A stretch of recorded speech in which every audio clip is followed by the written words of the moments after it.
Naitwa Mwalimu Joseph Mabeo, ni afisa elimu wa mkoa wa Lindi. Karibu sana. Tumekuwa na kikao kizuri sana leo ambacho kimesimamiwa au kimeendeshwa na Mheshimiwa Mkuu wa Mkoa akisaidiana na Katibu Tawala wa Mkoa. Ndio. Kikao chetu kililenga kufanya tathmini ya mpango mkakati wa mwaka 2024 na kutengeneza mpango mkakati mpya wa elimu wa mwaka 2025. Tuliwajumuisha au tuliwalika viongozi mbalimbali wakiwemo waheshimiwa wakuu wa wilaya zote 5. Ndio. Lakini pia wenyeviti wa halmashauri zote 6 ikiwemo mstahiki meya wa manispaa. Naam. Tumekuwa pia na wenyeviti wa kamati za huduma za jamii kutoka kwenye halmashauri zote. Lakini tumekuwa na wakurugenzi wa halmashauri zote 6 na tumekuwa na makatibu tawala wa wilaya. Ndio. Kwenye wilaya zote 5. Tumekuwa na makatibu tawala wasaidizi kutoka ofisi ya mkuu wa mkoa, lakini pia maafisa elimu wote 12 kutoka kwenye halmashauri zote. Ndio. Kikao chetu pia kilijumuisha wadhibiti wakuu wa ubora kutoka kwenye wilaya 5. Ndio. Na makatibu wasaidizi wa TSC wote. Kama nilivyotangulia kusema kwamba huu umekuwa ni utamaduni wa mkoa wetu ambao ni utamaduni unaotusaidia kwamba kila mwaka lazima tufanye tathmini ya mpango mkakati wa mwaka uliopita. Naam. Mfano sasa tulikuwa tunafanya tathmini ya mpango mkakati wa mwaka 2024. Yale tuliojiwekea mwaka 2024 tuliyatekelezaje? Na je, kama kulikuwa na mapungufu tunaendaje ili tuweze kwenda vizuri zaidi. Na utaratibu huu ulianza mwaka 2019. Tunaona unaleta matunda mazuri, kwani kuanzia mwaka 2019 mpaka leo ukiangalia mkoa umekuwa ukifanya vizuri kwenye mitihani yote. Mara nyingi umekuwa ukiwa juu ya wastani wa ufaulu wa kitaifa. Naam. Kwa hiyo ni mpango ambao ni mzuri. Sasa Mheshimiwa Mkuu wa Mkoa tunamshukuru sana. Ameweza kusimamia vizuri kikao hicho. Tumetoka na maazimio 20 wa mwaka huu ya kwenda kusimamia. Kumbuka machache yapo maazimio ya uandikishaji wa wanafunzi au watoto elimu ya awali ambao tunataka kuandikishwa kwa 100%. Ndio. Lakini elimu ya msingi pia kwa maana kwa darasa la kwanza. Lakini maazimio mengine ni ya mahudhurio kwamba lazima tuwe na mahudhurio ya 100%. Wanafunzi wetu wote. Ingine ilikuwa ni upande wa ufaulu kwamba ipo mitihani ambayo tumesema ufaulu wake lazima ufikie 100% sasa. Ndio.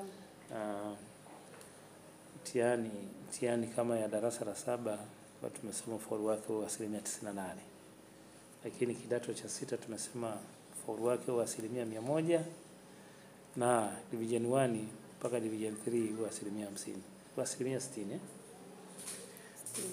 Na kwa hiyo vitu kama hivyo, hapo mambo mengi ambayo tumeweza kuzungumza pale. Swala ya kusimamia wanafunzi ili sio watoro. Ndio. Mahudhurio ya boreke. Masuala ya nidhamu shuleni. Masuala ya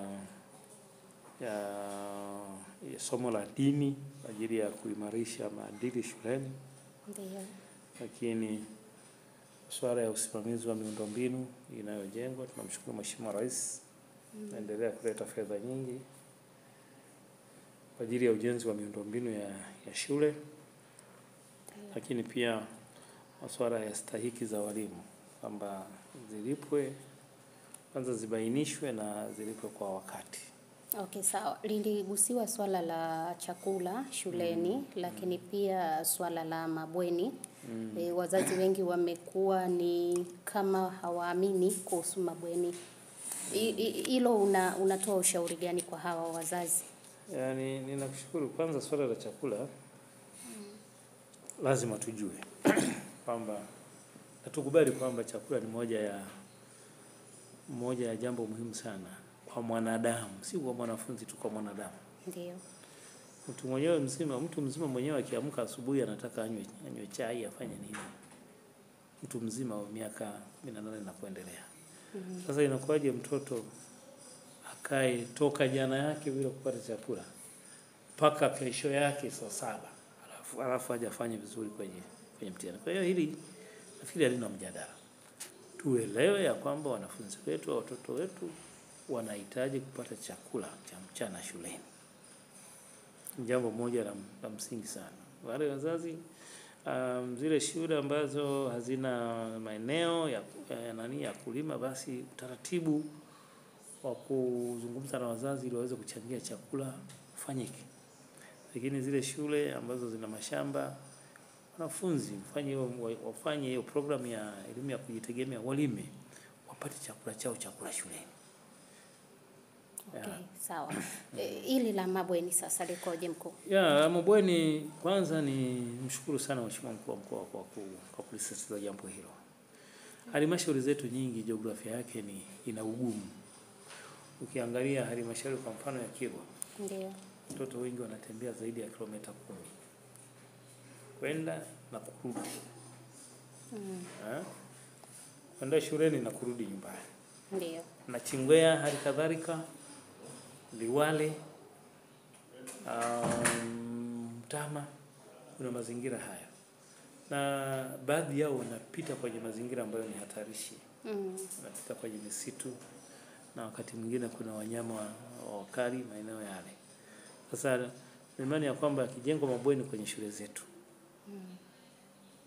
kwanza tutakuwa tumesaidia kuokoa usalama wa watoto.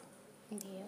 Lakini pili, tutakuwa tunasaidia wanafunzi wetu wasitembee umbali mrefu, kwa hiyo watakuwa watapata utulivu katika kujifunza wanapokuwa shuleni, kwa sababu hawatakuwa tena wanatembea umbali mrefu na kuchoka.